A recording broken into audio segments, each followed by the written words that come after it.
So the question is, what type of filter should you be using on the high end of your guitar tracks within your mix? And also, should you be EQing your guitars differently during the guitar breaks within your productions? Welcome to Viewer Questions Answered, episode 29.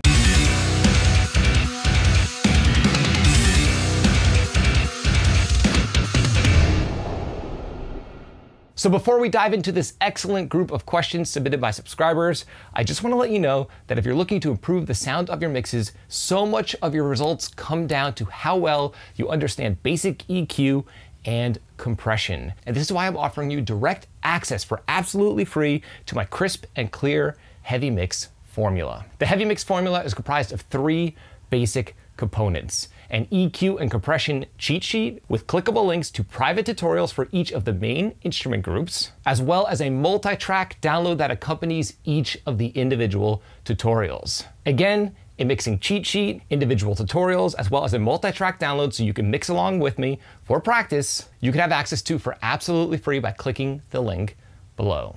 Okay, and question number 1 comes from Mr. Manuel. What do you do with a fill part of a guitar when the riff begins on the left and it's only the guitar, and then the right guitar kicks in with the drums and everything else? Do you high pass the guitar when the riff starts on the left? I think that sounds a little too thin for only the guitar. Now I know when all the other instruments are playing, the high pass is important, but what happens when it's only the guitar? For example, check out Roots Bloody Roots at 1 minute and 52 seconds. Best wishes from Austria, Manuel. Okay, well, Manuel, this is an excellent question, and I have good news for you.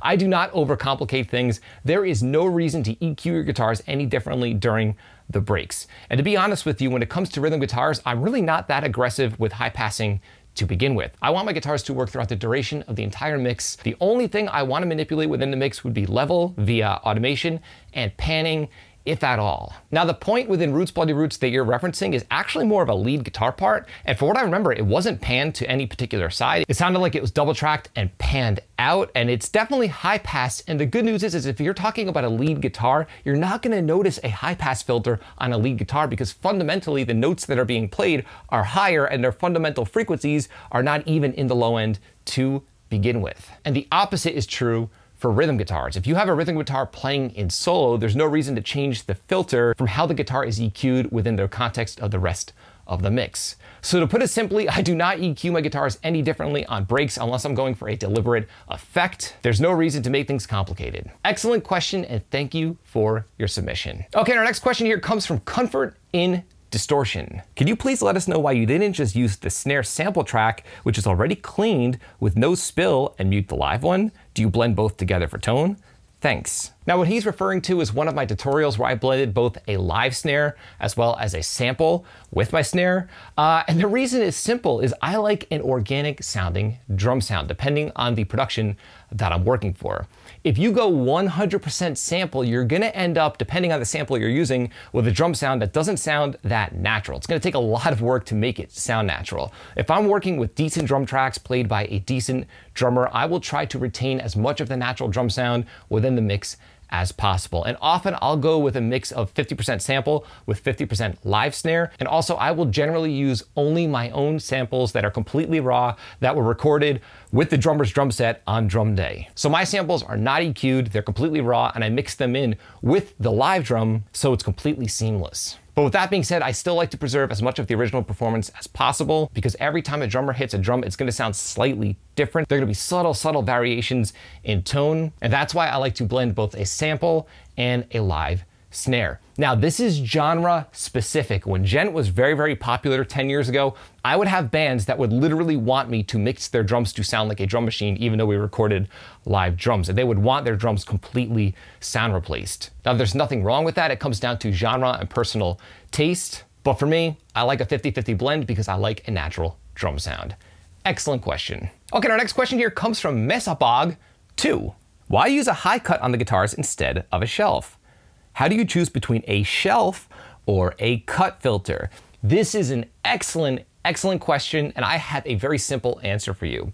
I use high and low pass filters when I want to completely get rid of either the low end or the top end. So for example, on a heavy guitar track, I don't want any of those upper frequencies that are just junk frequencies and pretty much just noise in a distorted guitar track at the source. So in these cases, I will use a low pass filter because I literally don't want any of those upper frequencies. But for example, on vocals, where we're very in tune to the human voice, as humans, I find that using a low pass filter on vocals ends up sounding unnatural because we naturally detect that something is off. In these cases, I would just want to reduce the higher frequencies, and I would use a high shelf filter in this case. So I could reduce the upper frequencies, but not get rid of the upper frequencies. Now, when it comes to distorted guitar or bass, generally, again, I will just use a low pass filter because I'd want to get rid of those frequencies. But let's say we're talking about an acoustic guitar where you want those upper frequencies, and maybe I'm working on a track that's overly bright. In this case, I would treat it more like a vocal track, and I wouldn't use a low pass filter. I would use a high shelf filter, and I would reduce that range while still preserving it. I'm just making it more subdued by reducing that range. So again, think of it this way in simple terms. If you want to completely get rid of frequencies, use high or low pass filters. If you want to either boost or reduce frequencies above or below a specific cutoff point, use high and low shelf filters. Excellent question. Okay, our final question here comes from Ted, and it is an excellent one. Hey Bobby, I had a quick question for you. Workflow. Assuming you're part of a whole recording and mixing process and you do the traditional flow where the drums are recorded first, do you edit and mix them before recording everything else? I was thinking this would be preferable to do before recording bass and guitar if they will be recorded to the drums, as you would want the other instruments locked into the final polished drum performance. Ted, thank you so much for asking this question because it is an excellent one.